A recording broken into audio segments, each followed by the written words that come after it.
everybody to this happy hour. We're recording this presentation, and today we have a speaker, Serge Rohrbach, from, he used to work in Denmark, Aarhus University, but he is back to Radboud University, and he will tell about his work from Denmark, which he's in the middle of writing up, so he's very much into it now. And then Krishma is done a lot of work in research and education in research integrity. As many of people would know you from VU University Medical Center, and she will be the discussant. So she will start the discussion after Serge ends his presentation. So Serge, the floor is yours. Thank you. Let me try to share my screen. Hope that works for all of you. I see some nodding going on. Perfect. Thank you. Yeah, thank you, Jenny, and thank you, organizers, for inviting me to talk about some work we did indeed in Denmark on a topic that is really everywhere these days, of course. We've been discussing it before. The previous NRIN Happy Hour was actually on this same topic, where Mohammed did a great job in introducing some of the ethical aspects, dilemmas involved in this. And I'll follow up on that with a more sociological empirical study that we did. And I hope to contribute to the debate in that sense. And indeed, as Jenny said, this is really fresh, new work. We're currently still analyzing the last bits and pieces, writing it up. So also very much looking forward to your feedback and the discussions that we may have afterwards. And so GenAI is something that emerged for many people almost overnight with the introduction of ChatGPT a few years ago now. But discussions about this have, of course, a bit longer tradition, especially also within science and the scholarly communication industry. People have been thinking, talking about this for quite a while, actually.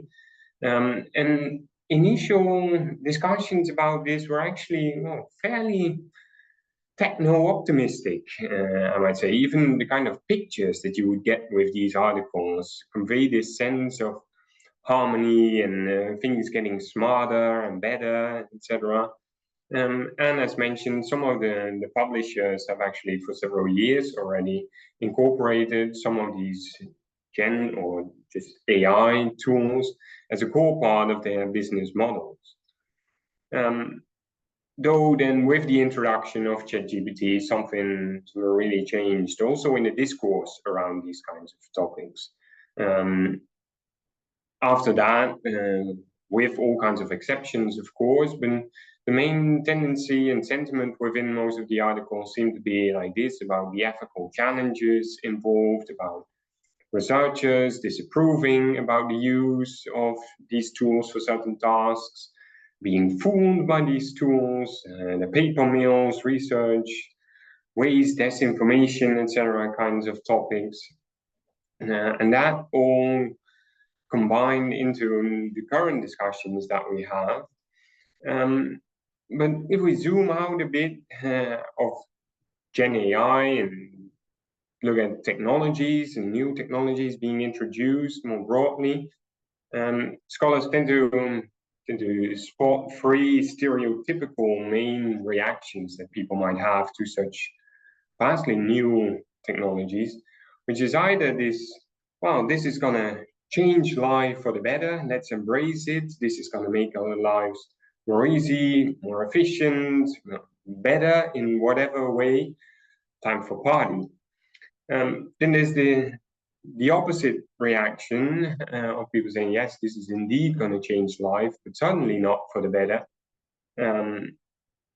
We're going to see all kinds of introductions of new challenges, dilemmas, and all kinds of concerns that we did not have before.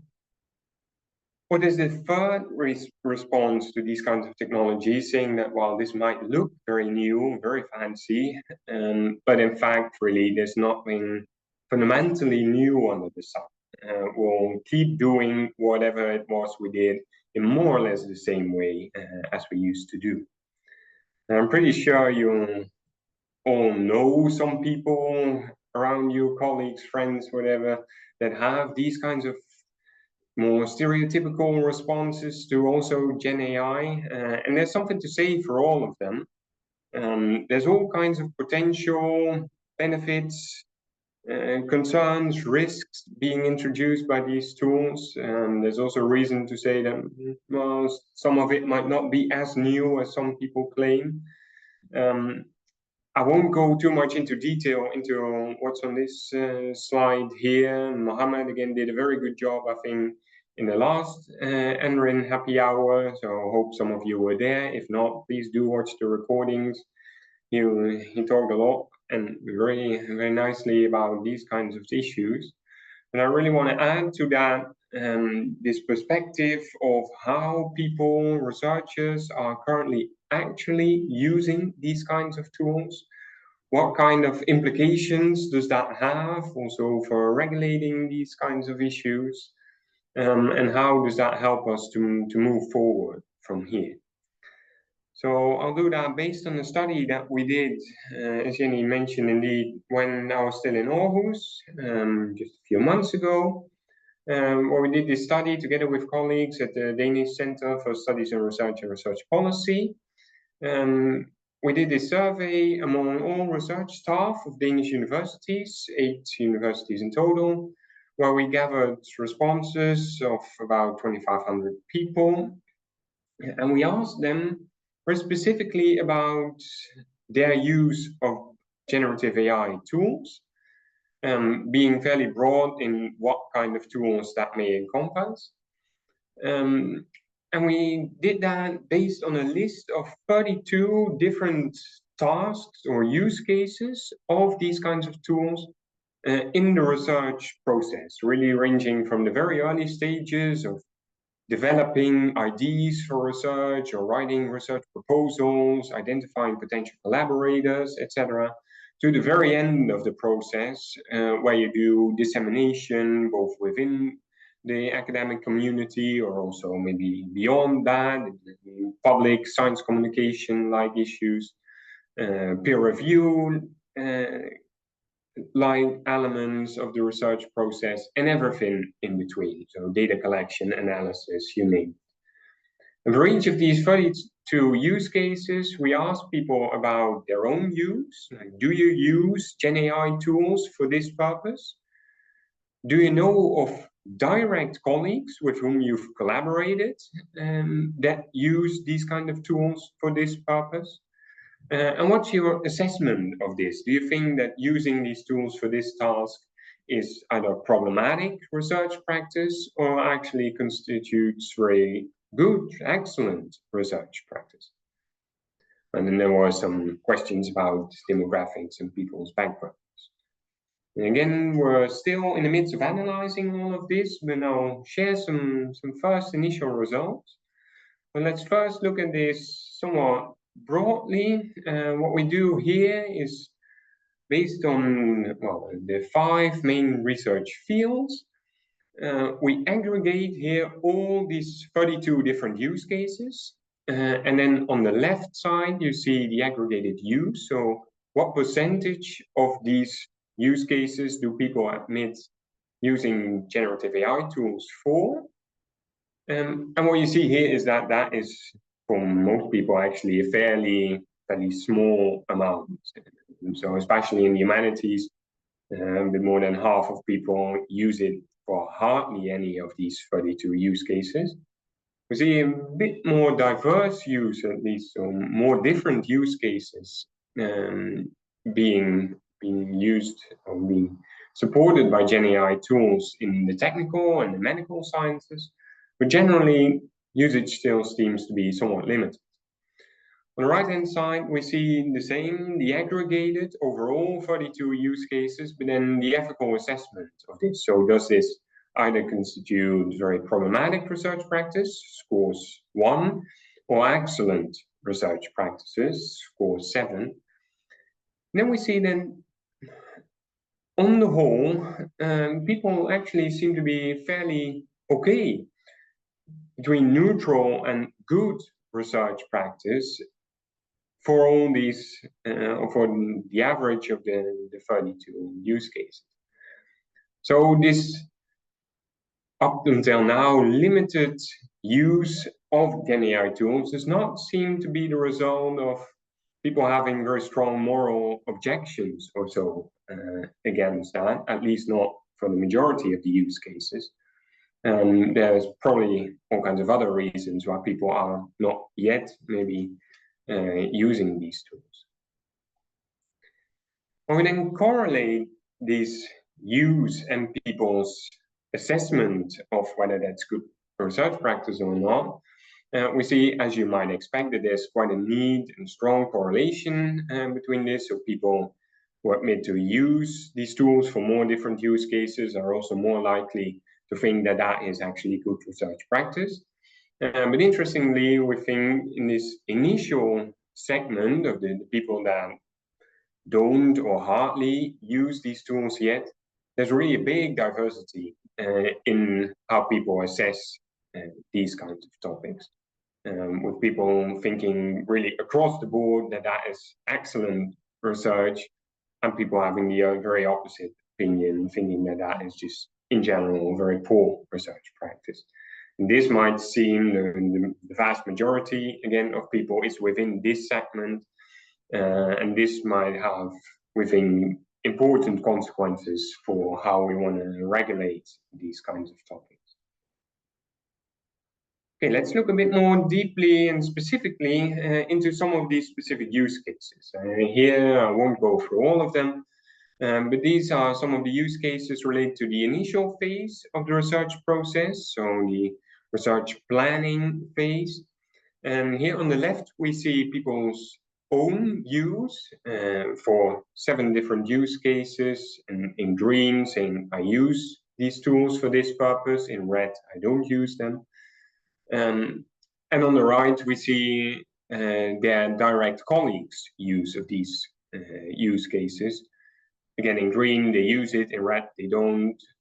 Or in blue, I just don't know whether my colleagues use this, which is understandably quite a big proportion of people.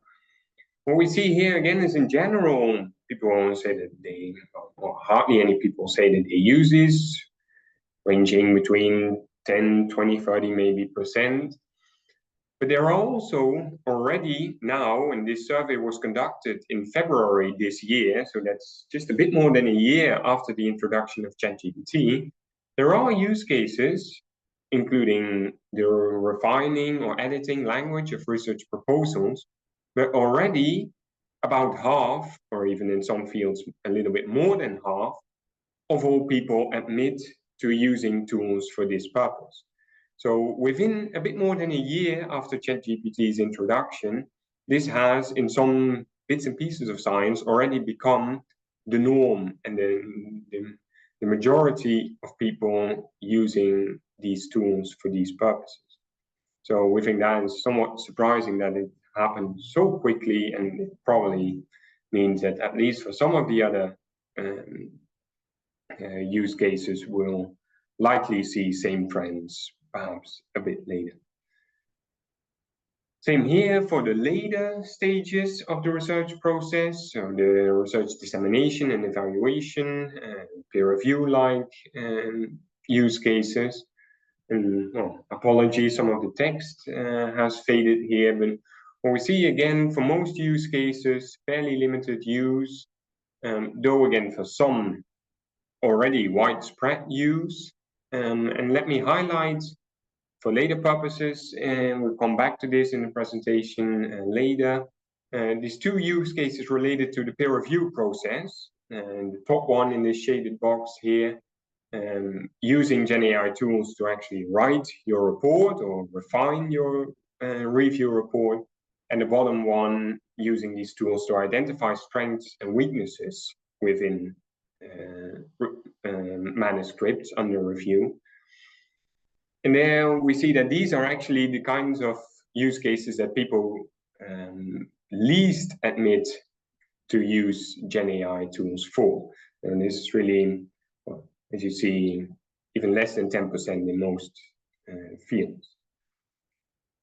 Then turning to the ethical assessment, again, for the initial phases of research, as we saw before, there's generally quite an optimistic stance regarding these. Most people tend to think that this is at least neutral to even good or excellent research practice. Again, for these use cases like refining the language of research proposals, even the vast majority thinks that this leads to better research. For the later stages of the research process, again, a lot of green on this screen. And even for these practices relating to peer review that hardly anyone admits to using these tools for, we see somewhat more perhaps optimistic stances, though also here, compared to the other use cases, these are the bits and pieces where people are actually most critical of using GenAI tools for. Okay, so to conclude this part, what we see across all these different use cases, we see some variation in the way in which people use these tools and assess the usement of these tools across research fields. And I didn't show that here, but we see also some variations across seniority of researchers, with young researchers both being more likely to use these tools and also being more positive about using them. We don't see differences across genders or between genders, which was a bit of a surprise to us because it's in previous research of new technologies, and there seemed to be some gendered use of novel technologies in all kinds of other settings, but we didn't see that here. In open text fields where we allowed respondents to contextualize their findings or their responses and follow up on some of this, there was a really strong requirement or request from respondents for more regulation, more training to these on how to use these tools, also in a responsible way, and more access to these tools. So people, in many cases, they were unsure about whether it was or not allowed, or they were allowed or not to use these tools for specific purposes. What their colleagues think of this, whether there's any guidelines on how to do this. People were just very unsure. And they also plainly admitted that even if I were allowed to do this, don't think I would be capable of using them in any proper way. So I just don't know how to do that. And lastly, if this actually becomes a main part of how we do our research, then we also should just add this to our research infrastructure. And then research organizations or the like should just provide access to these tools, many of which are subscription-based and paid for tools. Because in the current situation where there's this lack of clarity about what it is you can do, lack of knowledge about how to use it, and even differences in the amount, the extent to which people have access to these tools, this is really a recipe for all kinds of concerns and risks for equity within the research community. Okay, then thanking my colleagues with whom I did this together, this specific study, colleagues from Aarhus University. I guess many of these will be familiar to the people in this audience. And I want to end with contextualizing these findings a bit, drawing in some bits and pieces from other research that has been going on, and specifically focusing on some of these peer review practices on which there's actually been a bit of other work. So what we did in our study was asking people just, do you use these tools for this or that purpose? That's one way of doing that, and there's of course other ways of doing it. And for review reports, especially those that are openly available, people have been using all kinds of language processing techniques to identify texts that are maybe or likely edited or written by these GenAI tools. And they actually come to way higher percentages of review reports being affected by these kinds of tools than we see in our study, where it was less than 10% of people saying that they use it for these kind of purposes. And in these studies, there have been several percentages go up to really over 50% of review reports written since the introduction of ChatGPT.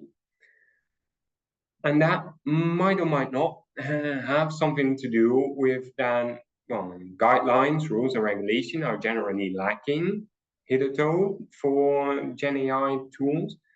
But the publishing industry has been fairly quick to adopt these kinds of and develop these kinds of guidelines.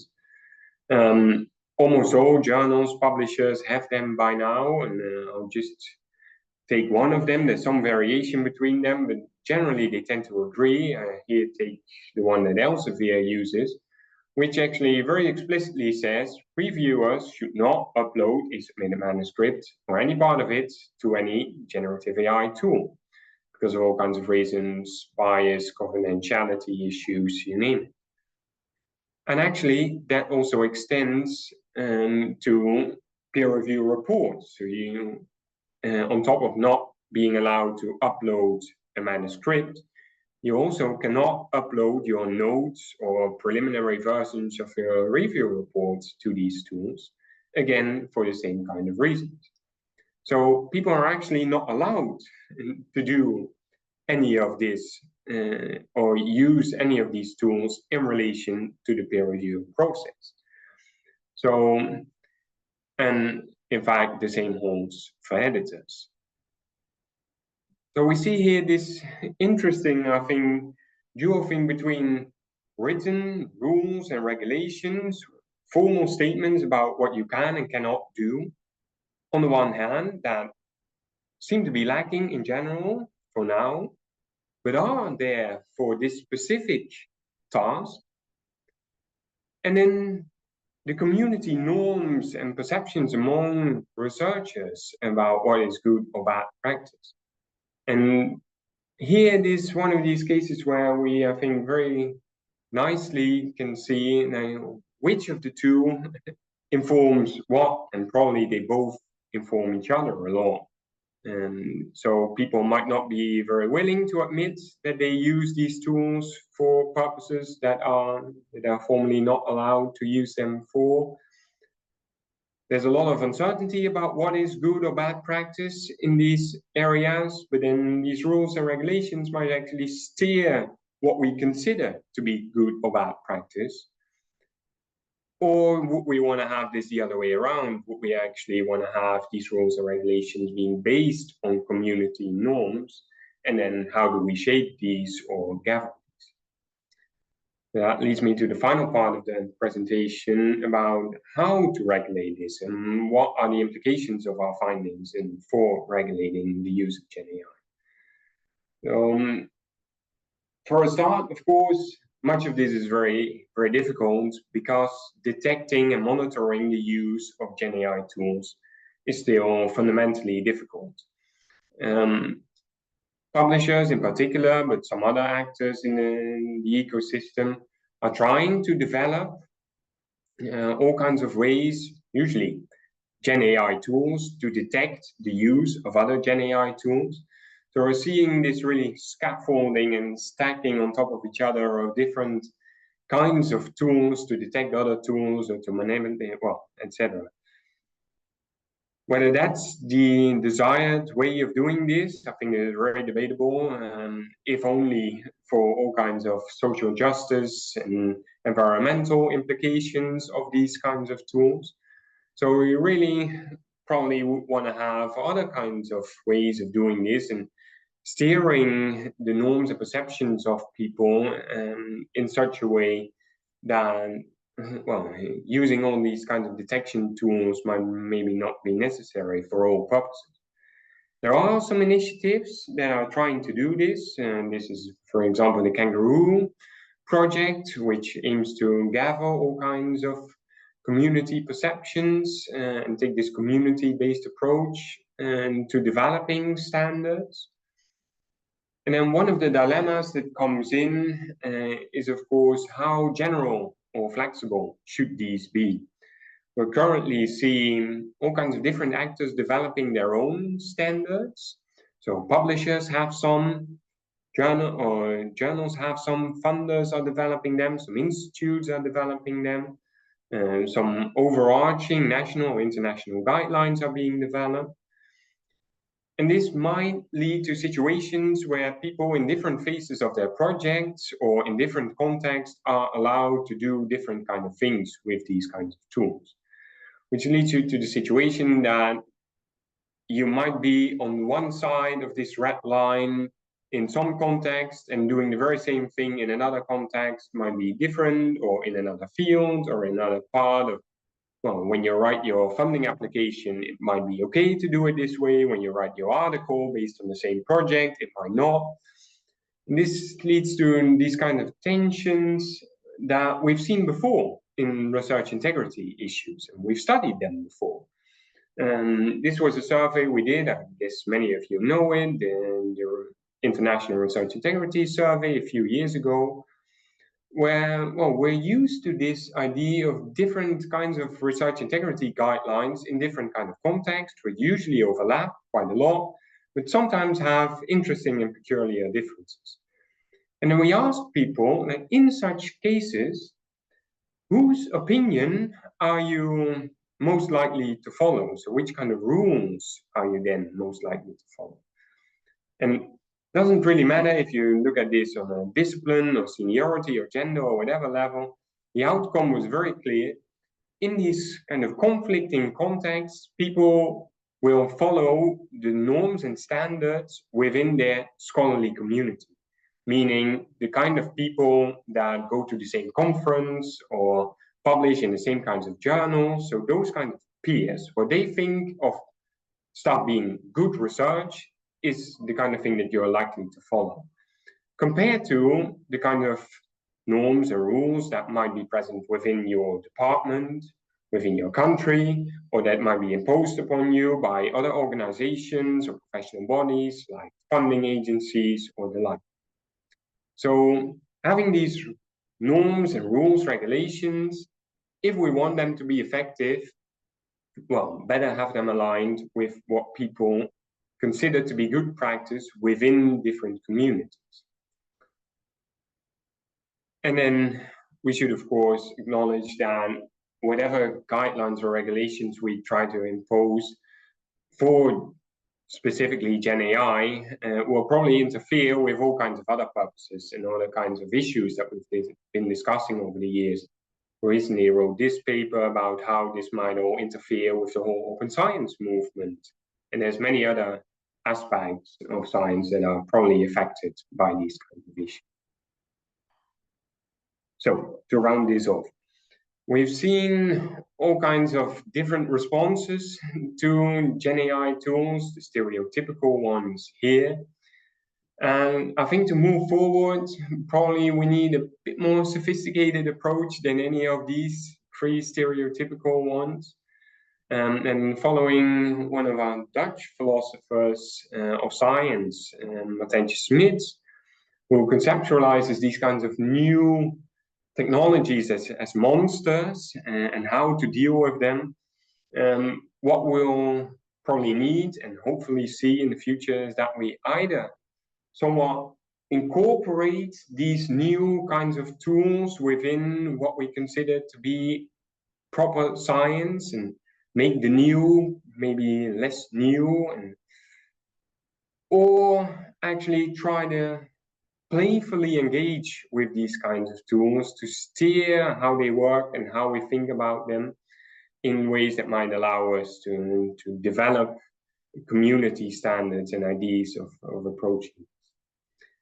So with these two nice artworks, I would like to end it for here. Thank you for listening, and really looking forward to first Christmas input and then the discussion with all of you. Thank you.